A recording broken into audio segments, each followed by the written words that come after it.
साल 2004 तक कंपनी के सेल लगातार गिरते जा रहे थे और इसके बाद ओनिडा ने ओगिलवी एंड मैटे को छोड़कर डिफ्यूजन नाम की एक कंपनी को हायर किया फॉर मार्केटिंग स्ट्रेटेजी। अब यहां पे कंपनी ने फिर से डेविल को कम बैक किया और इस बार इन्होंने एक नए अवतार में डेविल को मार्केट में लाया था, लेकिन अब भी ये ऑडियंस को उतना ज्यादा इंगेज नहीं कर पा रहा था और जो कंपनी ने ब्रांड पोजीशनिंग पिछले 15 सालों में बनाई थी वो बिल्कुल खत्म सी हो गई थी।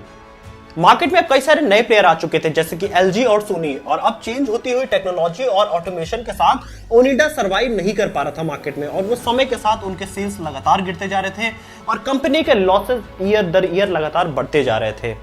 और अब लोगों को डेविल का नया अवतार भी नहीं पसंद आया, जिसके बाद यहाँ पे लगातार आप ओनिडा के लॉसेस देख सकते हैं। तो अगर हम इनके टोटल फॉल का रीजन समझने की कोशिश करें तो टोटल 4 रीजन समझ में आते हैं। सबसे पहला अगर हम रीजन समझने की कोशिश करें तो कंपनी ने अपनी ब्रांड पोजीशनिंग और मार्केटिंग लगातार चेंज किया। सबसे पहले वो ओगिलवी एंड मैटे के साथ थे, उसके बाद उन्होंने डिफ्यूजन के साथ अपना जो मार्केटिंग स्ट्रेटेजी थी वो चेंज किया और यहाँ पे अब ये कंपनियां इंस्ट्रक्ट कर रही थी इनको, ये इंस्ट्रक्ट नहीं कर रहे थे। बेसिकली एक मार्केटिंग एजेंसी का काम होता है कि एक स्टार्टअप जिस भी प्लान पे या अपने विजन पे काम करता है, उस जो विजन है उसको ज्यादा से ज्यादा लोगों तक प्रोपोगेट करने का। लेकिन यहाँ पे यही बड़े जो मार्केटिंग कंपनीज थी वही इनके लिए ब्रांड स्ट्रेटेजी बना रही थी, जो कि इनको मार्केट से लगातार बाहर लेके गया। पहले इन्होंने जब डेविल को हटाया तो इनकी जो ब्रांड पोजीशनिंग थी वो मार्केट से खत्म हो गई और बाद में जब इन्होंने डेविल को रीइंट्रोड्यूस किया तो तब तक लोग भूल चुके थे डेविल को और एक नई जनरेशन इंडिया में आ चुकी थी, जिस वजह से ये ब्रांड मार्केट में आगे चल नहीं पाया। इसी के साथ अगर हम कई रीजन और समझने की कोशिश करें तो यहाँ पे कुछ बड़े सेलिब्रिटीज की कमी थी। ये कंपनी अभी तक कुछ नए स्टार्स के साथ ही अपने एडवर्टाइजमेंट करती जा रही थी, लेकिन वीडियोकॉन अमिताभ बच्चन, सैमसंग आमिर खान और एलजी अभिषेक बच्चन के साथ अपने ब्रांड एंडोर्समेंट कर रहे थे और इस तरह से इन बड़ी कंपनीज का पोजीशनिंग भी अच्छी हो रही थी मार्केट में। सेकंड रीजन अगर हम समझने की कोशिश करें तो कंपनी अपनी विजन कम्युनिकेट अच्छे से ऑडियंस के बीच में नहीं कर पा रही थी। 1980s और 90s में कंपनी ने बहुत अच्छे से अपने आप को कम्युनिकेट किया था अपने डेविल के थ्रू, लेकिन उसके बाद जो पुराने कंज्यूमर थे वो ओल्ड हो चुके थे और अब नए बायर मार्केट में आ चुके थे साल 2000 के आसपास, जो कि ये पूरी तरह से उस ऑडियंस को अपने साथ कम्युनिकेट नहीं कर पाए, जिस वजह से एक मार्केट में इनके लिए गैप क्रिएट हुआ और नए एलजी और सैमसंग जैसे ब्रांड्स से वो गैप को फिल कर दिया।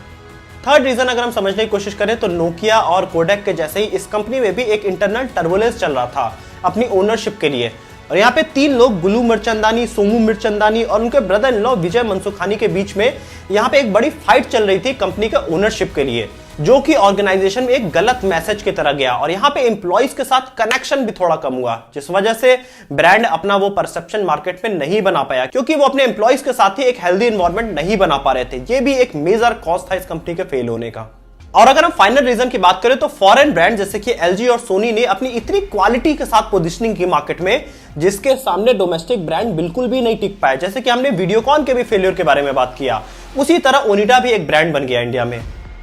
सोनी ब्राविया ने अपनी अपडेटेड टेक्नोलॉजी और एआई इनेबल्ड यूजर इंटरफेस के साथ बहुत ज्यादा मार्केटिंग करी, जो कि लोगों को हिट हुआ और लोगों ने डोमेस्टिक ब्रांड्स छोड़ के फॉरेन ब्रांड्स की तरफ जाना शुरू कर दिया था। इसके साथ ही अगर आप देखेंगे तो एलजी और सोनी जैसे बड़े ब्रांड अपना विजुअल इंप्रेशन भी बहुत अच्छा मार्केट में रख रहे थे। वो क्रिकेटर्स के साथ कोलैबोरेशन कर रहे थे, वो लाइव इवेंट्स में भी अपना प्रमोशन कर रहे थे, जो कि ये डोमेस्टिक ब्रांड करने में पॉसिबल नहीं हो रहा था इनके लिए, जिस वजह से भी ये सारे ब्रांड्स फेल हो गए। यहाँ पे अगर हम एक और रीजन समझने की कोशिश करें तो ये जो कंज्यूमर इलेक्ट्रॉनिक्स का बिजनेस होता है ये सबसे ज्यादा डीलर्स पे डिपेंडेंट होता है, क्योंकि जब कोई भी शॉप पे खरीदने जाता है तो उसमें डीलर ही रिकमेंड करता है कि आप एलजी का टीवी लीजिए या आप सोनी का लीजिए, आप वीडियोकॉन का लीजिए, आप ओनिडा का लीजिए। तो जब सोनी इंडिया में एंटर किया तो उन्होंने बहुत सारे पैसे खर्च किए इंडिया में डीलर्स के लिए और इसके साथ ही जो अपना बेस लेवल टीवी का जो प्राइस था उसको 15 से 20% नीचे कम कर दिया, ताकि कोई भी अगर नया बायर आ रहा है तो उसको सस्ते में वो टीवी बेचा जा सके। और इसके साथ ही इन्होंने डीलर्स को कई सारे डिस्काउंट्स दिए, कुछ इनको नए ऑफर्स दिए और साथ में इंसेंटिव्स भी स्टार्ट कर दिया कि एक एग्जांपल अगर हम समझे कि अगर उसने 100 टीवी बेचे तो उसको कुछ % एक्स्ट्रा इंसेंटिव मिलेगा, जिस वजह से डीलर्स ने सोनी के टीवी रिकमेंड करने चालू कर दिए थे। तो ये भी एक बड़ा कंट्रीब्यूटिंग फैक्टर था जिस वजह से वीडियोकॉन और ओनिडा इंडिया के मार्केट से बाहर होता गया, क्योंकि बाहर के ब्रांड आके इंडियन डीलर्स के साथ एक अच्छा कोलैबोरेशन बनाए और वही इंडियन जो ब्रांड थे वो ज्यादा प्रॉफिट अपने पास रखते थे, वो डीलर्स को कम प्रॉफिट दिया करते थे। तो जहां डीलर्स को कुछ नया अल्टरनेटिव मिला वो उनके तरफ शिफ्ट हो गए। तो दोस्तों आइए समझने की कोशिश करते हैं कि हम इनके बिजनेस फेल्योर से क्या सीख सकते हैं। तो सबसे पहली लर्निंग अगर मैं बात करूं तो जो ओनरशिप का कंपनी का होना चाहिए वो आपकी मार्केटिंग एजेंसी के पास नहीं होना चाहिए, आपके पास ही होना चाहिए। आप देखेंगे कि इस कंपनी ने लगातार अपनी मार्केटिंग स्ट्रेटजीज के लिए ये दूसरी कंपनीज पे डिपेंड रही, जैसे कि ओगिलवी एंड मैटे और डिफ्यूजन। लेकिन मार्केट में इनको अपना परसेप्शन पहुंचाना था, ना कि उन मार्केटिंग स्ट्रेटजीज का। और हर मार्केटिंग स्ट्रेटजी ने अपने तरीके से उस डेविल को पेश किया, जो कि इनके लिए समय के साथ मार्केट से इनको बाहर होने में मदद किया। तो हमेशा आप अपनी ब्रांड पोजीशनिंग, आपका क्या विजन है, आप उसको खुद बनाइए। और आपकी जो मार्केटिंग एजेंसी है उसका सिर्फ काम इतना होना चाहिए कि उस मैसेज को ज्यादा से ज्यादा ऑडियंस तक उसे पहुंचाना है। बस इतना ही काम होता है एक मार्केटिंग एजेंसी का।